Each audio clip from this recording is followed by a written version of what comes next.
Someone left your life. So why do they still live inside your mind?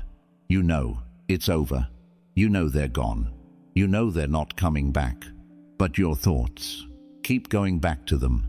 In the middle of your day, in quiet moments, even when you're trying to move on, they appear again, and it feels like you're not in control anymore.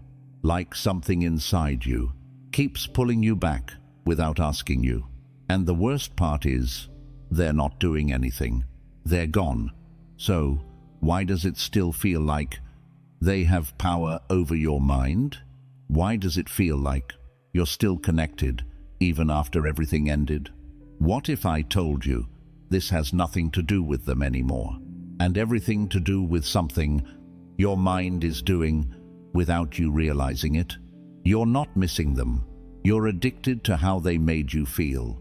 You keep telling yourself, I miss them, but slow down for a moment and really look inside. Is it truly them you miss? Or is it the way you felt when you were with them? Because the truth is, most of the time, you're not chasing the person. You're chasing the feeling. The way they looked at you and suddenly you felt important. The way they spoke to you and you felt understood. The way their presence made your heavy days feel lighter without you even trying. For a moment, they made life feel easier, and your mind noticed that. Your mind holds on to anything that makes you feel good, safe, or valued. Not the full person, not their flaws, not the moments they confused you or hurt you, just the feeling. And that's why your thoughts don't show you the full truth. They only replay the highlights, the smiles, the deep conversations, the small moments that made you feel special. Your mind edits the story and shows you only what pulls you back. So now, even if you know they weren't right for you, even if you know things didn't work, there is still something inside you that keeps going back. Not because you want the person again, but because you want that feeling again. That feeling of being seen, that feeling of being chosen, that feeling of not feeling alone. And this is where most people get trapped. They think they are missing someone, but they are actually missing a version of themselves that only existed in that connection. A version of themselves that felt more alive, more confident, more complete. So your mind keeps saying, go back. Think about them. Remember them. Because it believes that's the way to feel that again. But here's the shift. That feeling was never inside them. It was created inside you. They didn't bring it from outside. They only triggered something that already existed within you. And if you don't see this clearly, you will keep chasing people, thinking they are the source of your peace, when in reality, your mind is just addicted to a feeling it doesn't yet understand.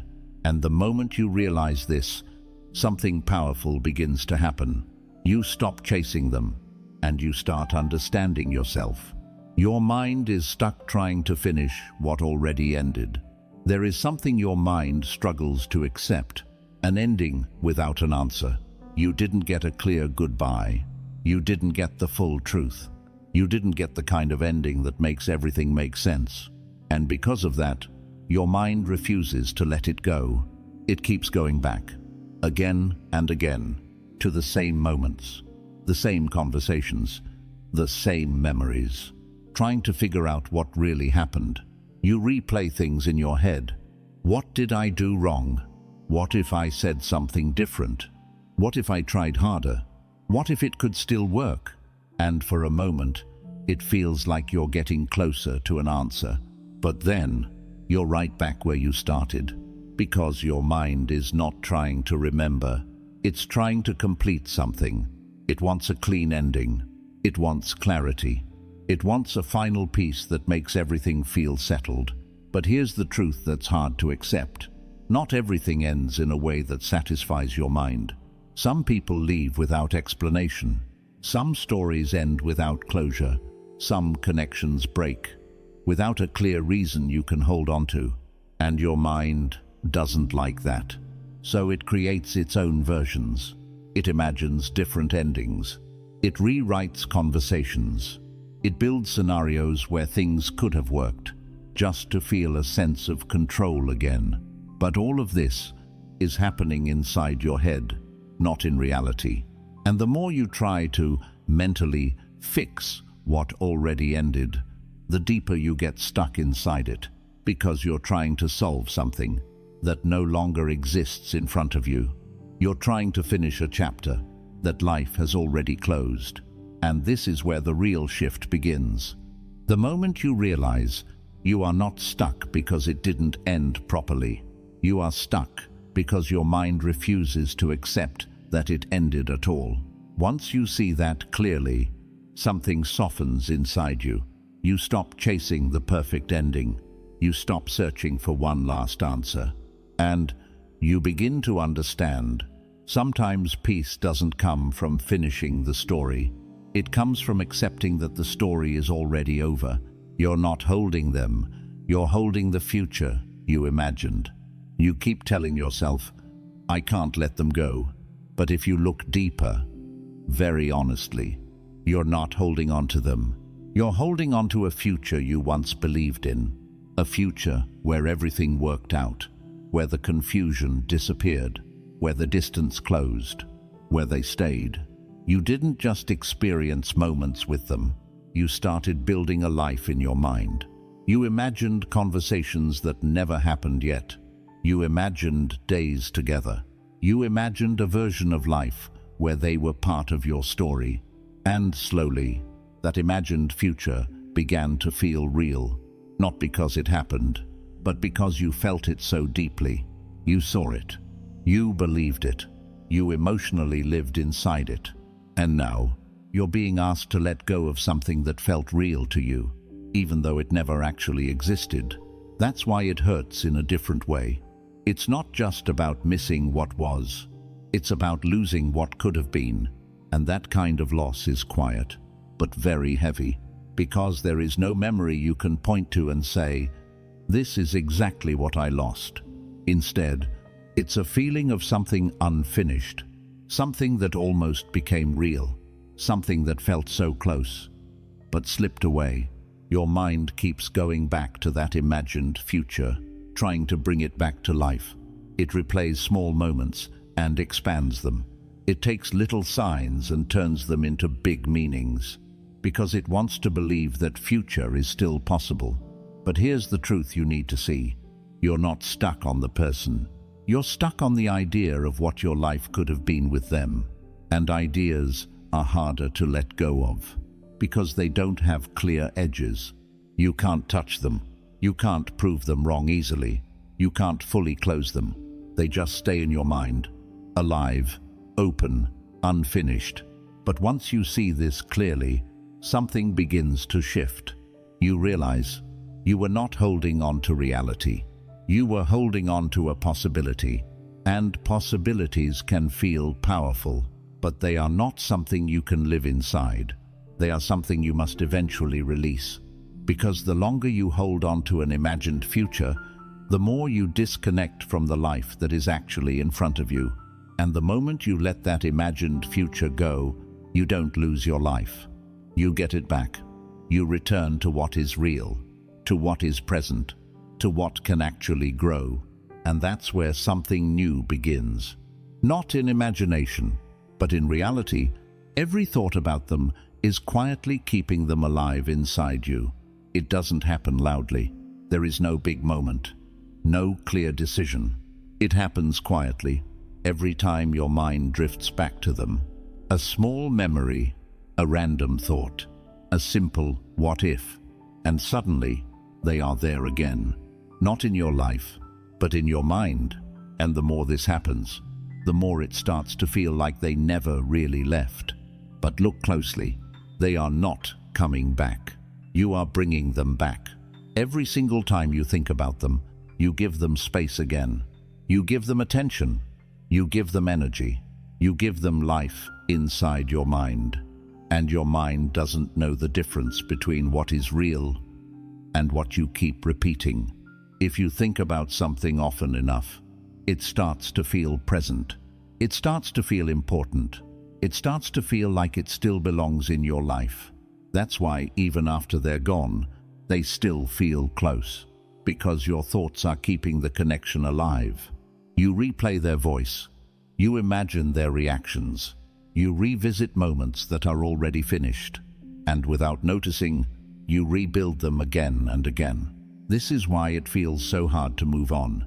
Not because you can't, but because you are unknowingly holding the door open. You're not stuck with them. You're still giving them a place. And this is not something to blame yourself for. This is something to understand. Your mind works on repetition. Whatever you focus on grows stronger. Whatever you keep thinking about stays longer. So if your thoughts keep going back to them, the connection will keep feeling real. But the moment you see this clearly, something begins to change. You start noticing the pattern. You catch the thought as it begins. You see the memory before it pulls you in. And, for the first time, you have a choice. You don't have to follow it. You don't have to replay it. You don't have to keep rebuilding something that has already ended. And slowly, very slowly, the space inside your mind begins to clear. Not because you forced yourself to forget, but because you stopped feeding what was keeping them alive. And in that space, something new appears. Silence, lightness, freedom. Because the moment you stop giving your thoughts to what is gone, is the moment what is gone finally begins to fade. You're not choosing them, you're choosing what feels familiar. It feels like you're still choosing them. Like somewhere inside you, you still want them. You still prefer them. You still can't move away from them. But look deeper. Very honestly, you're not choosing them. You're choosing what feels familiar. You got used to them. Used to thinking about them first thing in the morning. Used to checking your phone. Used to imagining conversations. Used to having them as part of your emotional world. They became a pattern in your mind. Not just a person, but a habit. And now that they're gone, that habit is still there. Your mind doesn't suddenly know what to do with the empty space, so it goes back to what it already knows, even if it hurts, because familiar pain feels safer than unfamiliar peace. Familiar pain has a shape. You know how it feels. You know how to carry it. You know what to expect from it. But peace, real peace, feels unknown. It feels quiet. It feels empty. It feels like something is missing. And your mind doesn't like that feeling, so it tries to fill that space by going back to them, not because they are right for you, but because they are known to you. This is why you find yourself thinking about them again, even when you promised you wouldn't. This is why you feel pulled back, even when you know it's not good for you. It's not love pulling you. It's familiarity, and familiarity is powerful. It creates comfort, even inside discomfort. It makes you return to what you've already outgrown. But here's the shift you need to see.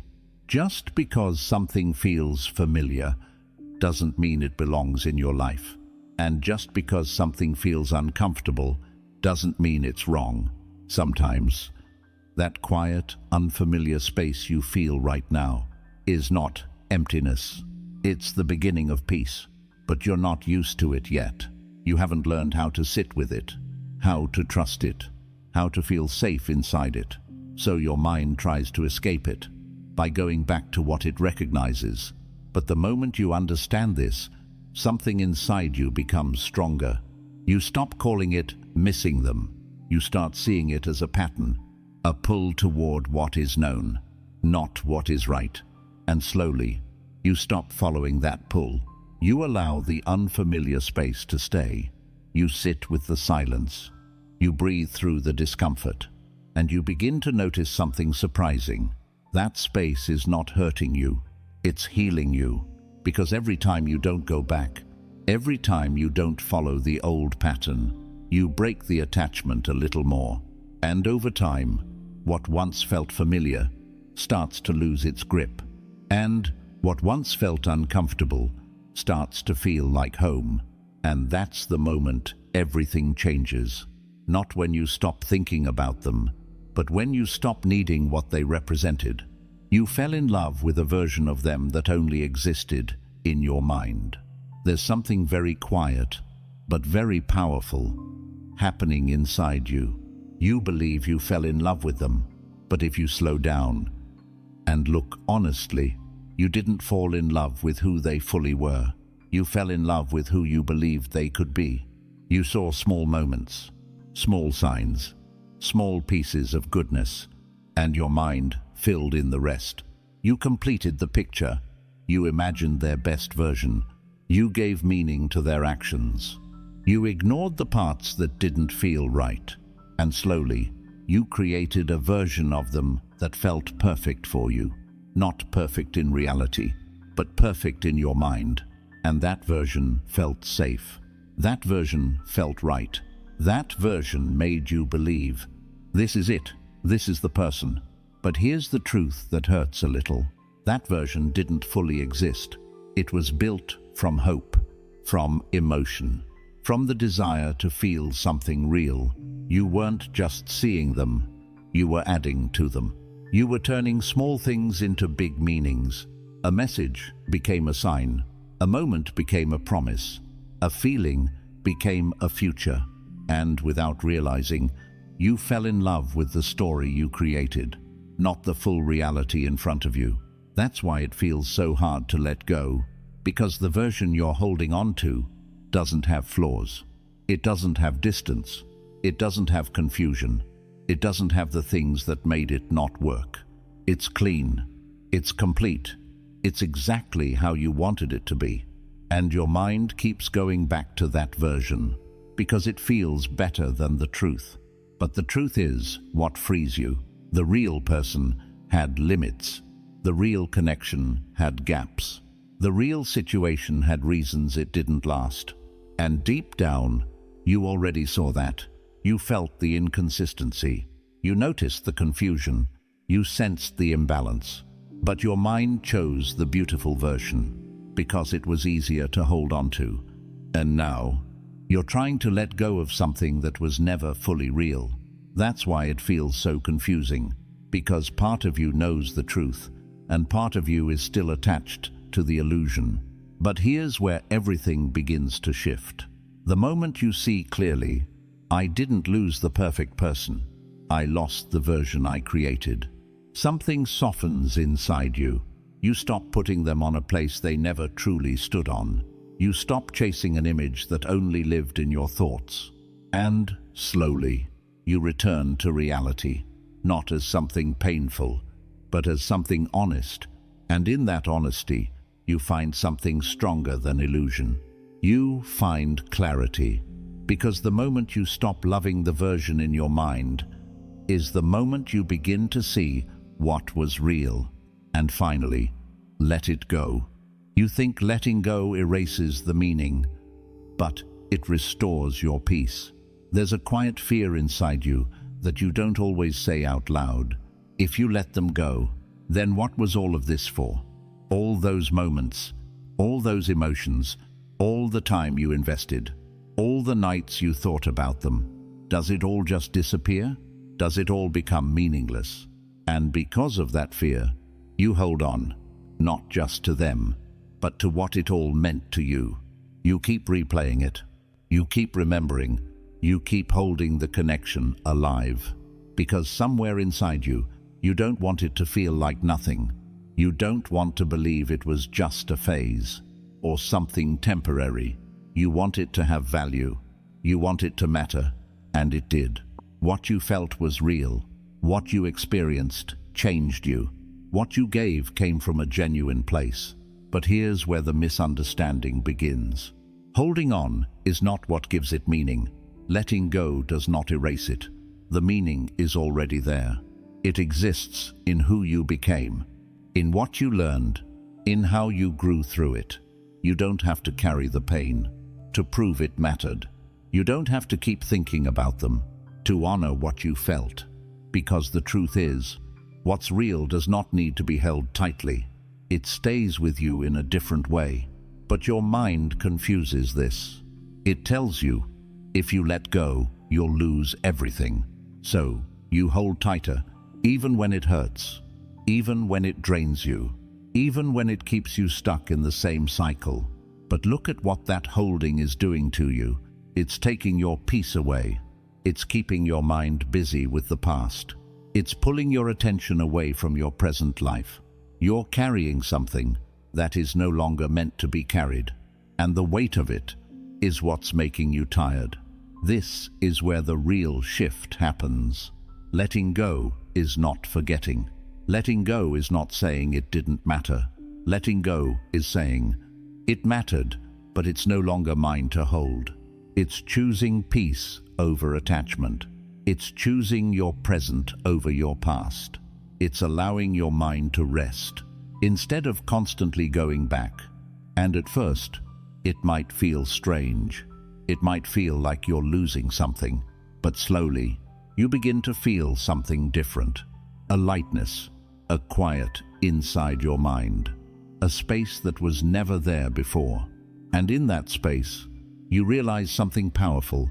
You didn't lose the meaning. You removed the weight. You didn't erase the past. You freed your present. Because the moment you stop holding what already ended is the moment your peace begins to return. And that peace is worth more than anything you've been trying to hold on to. Every time you go back to them, you leave yourself behind. It happens so quietly, you don't even notice it. Your mind goes back to them, and in that same moment, you leave yourself. You might be sitting in your room, walking outside, talking to someone, trying to focus on your work. But inside, you're somewhere else. You're in an old memory. You're in a past conversation. You're in a moment that no longer exists. And while your body is here, your attention is not. Your energy is not. You've gone back to them, and every time this happens, you slowly disconnect from your own life. You miss what's right in front of you. You stop feeling the present moment. You lose touch with yourself without even realizing it, because your mind is occupied with someone who is no longer part of your reality. This is why you feel drained. Not because thinking is hard, but because your attention is always being pulled away. Your energy is being used on something that gives nothing back. And the more you go back to them, the more you move away from yourself. Your focus becomes weaker. Your presence becomes thinner. Your sense of self becomes quieter. Until one day, you don't even recognize how far you've drifted. This is the hidden cost no one talks about. It's not just about missing someone. It's about losing connection with yourself. Because attention is powerful. Where your attention goes, your life follows. And right now, your attention keeps going backward, to something that is finished, to someone who is gone, to a version of life that no longer exists. But here's the shift. You can bring it back, not by forcing your thoughts to stop, but by gently noticing when you've drifted. The moment you catch yourself going back, you pause, you breathe, you return, not to them, but to yourself, to your body, to your surroundings, to what is actually happening right now. And at first, this might feel difficult, because your mind is used to going there. It feels natural. It feels automatic. But every time you return, you take your power back. Every time you choose yourself over the memory, you rebuild your presence. You begin to feel more grounded, more clear, more connected to your own life again. And slowly, that pull starts to weaken, not because they disappeared completely, but because you stopped leaving yourself for them. And this is where everything changes, because the moment you stay with yourself, fully, honestly, present, you realize something you didn't see before. You were never meant to lose yourself, just because someone else left. And now, you don't have to. You can stay. You can return. You can finally be here, with yourself. The pain you feel is not them. It's the attachment you still carry. It feels like they're the reason you're hurting. Like if they hadn't left, if they had stayed, if things had worked out, you wouldn't feel this way. And so, your mind keeps pointing to them. They caused this. They're the reason I feel this pain. They did this to me. But pause for a moment and look deeper. They are not here anymore. They are not speaking to you. They are not showing up in your life. They are not doing anything to you right now. And yet, the pain is still there. So what is actually hurting you? It's not their presence. It's your attachment.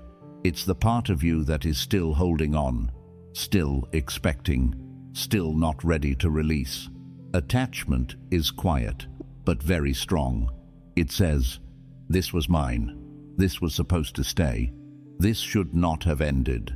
And because of that belief, your mind resists reality. It keeps trying to bring them back, not physically, but emotionally, through thoughts, through memories, through imagined conversations, because it doesn't want to let go. And that resistance is what creates the pain, not the person, because if they were truly the source, the pain would only exist when they are present. But this pain follows you even in silence, even when you're alone, even when nothing is happening. That's how you know. It's coming from within. It's coming from the grip you still have on something that has already ended. And this is not something to feel guilty about. This is human. When something feels meaningful, when something touches you deeply, your mind wants to hold it. It wants to keep it close. It doesn't easily accept loss. But the problem is not the attachment itself. The problem is not seeing it clearly. Because when you don't see it, you keep blaming them. You keep thinking the solution is outside you. If they come back, I'll feel better. 4. If I talk to them again, this pain will go away. But even if that happens, the attachment remains, and the pain returns in a different form. That's why real healing begins, when you turn inward, when you stop asking, why did they do this to me? And start asking, if you can see, what am I still holding on to? That question changes everything, because now you're not looking for answers in them. You're understanding what's happening inside you. And once you see the attachment clearly, something starts to loosen. Not all at once, but slowly, gently. You notice the grip. You notice how your mind goes back. You notice how you resist letting go. And in that awareness, there is space. And in that space, the attachment begins to weaken. Because attachment cannot survive awareness for long. It needs unconscious holding. It needs you to believe the story. But the moment you see it as it is, just a grip, just a holding, it starts to lose its power. And slowly, the pain changes. It becomes lighter, softer, less controlling, until one day, you feel something you haven't felt in a long time. Relief, not because they came back, but because you finally let go of what was hurting you all along. And in that letting go, you realize something powerful.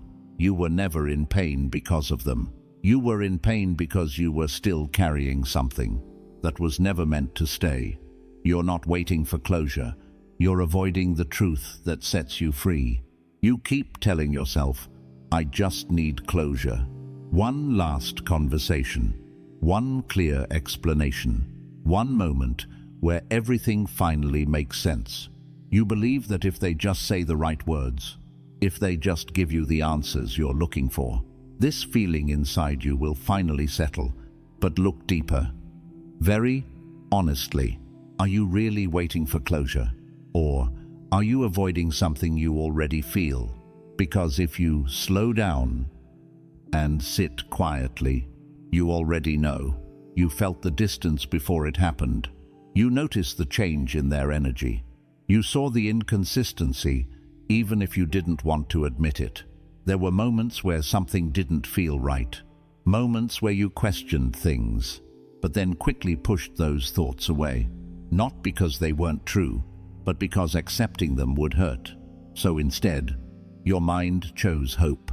It chose to believe things could still work. It chose to hold on to small signs.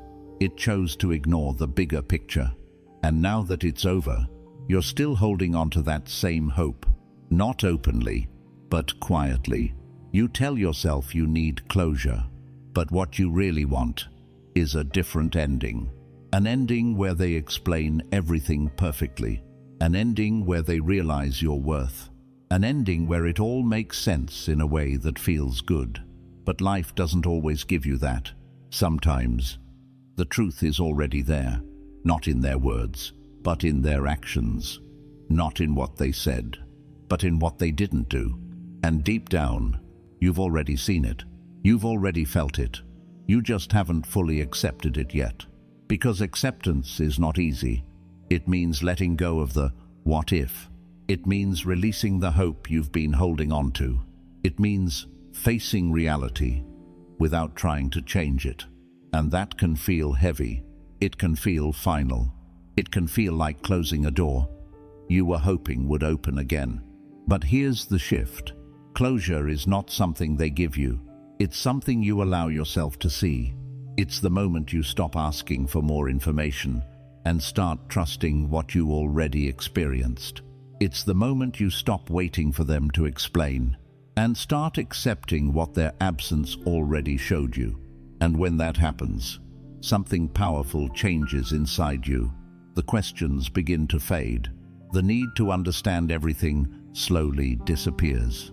The constant mental searching finally slows down, not because you got all the answers, but because you stopped needing them. You stop chasing clarity from the outside and find peace within yourself. And that peace feels different. It's not loud. It's not dramatic. It's quiet, stable, grounded. It feels like your mind can finally rest, because it's no longer running in circles, trying to solve something that is already clear. And in that stillness, you realize something important. You were never truly waiting for closure. You were avoiding the truth that had the power to free you all along. And now, you don't need one more conversation. You don't need one more answer. You don't need them to give you anything, because you've already seen enough. And the moment you fully accept that is the moment you become free. So now, just pause for a moment. Take a slow breath, and instead of looking for them in your mind, look at your mind itself. All this time, you thought you were stuck on a person, but now you see, you were caught in patterns, in thoughts, in attachments your mind kept repeating. They didn't stay, but your mind kept going back. And now, something is different. Now when the memory comes, you will notice it, not get lost in it, not follow it without thinking, but simply see it. Now when your mind tries to pull you back, there will be a small space, a small pause. And inside that pause, there is power, because for the first time, you are not reacting automatically. You are aware, and that awareness changes everything. It softens the grip. It slows the thoughts. It creates distance between you and what you feel. And in that distance, you begin to breathe again. You begin to feel lighter, not because everything disappeared, but because you stopped holding it so tightly. So if they come into your mind again, don't fight it. Just see it. Let it pass, without giving it your energy. And gently bring yourself back to this moment, back to your breath, back to your own life. Because the truth is, you were never meant to stay stuck in what left. You were meant to return to yourself. And now, you are. Slowly, quietly, but truly. And in that return, you will find something you were searching for in them. Peace.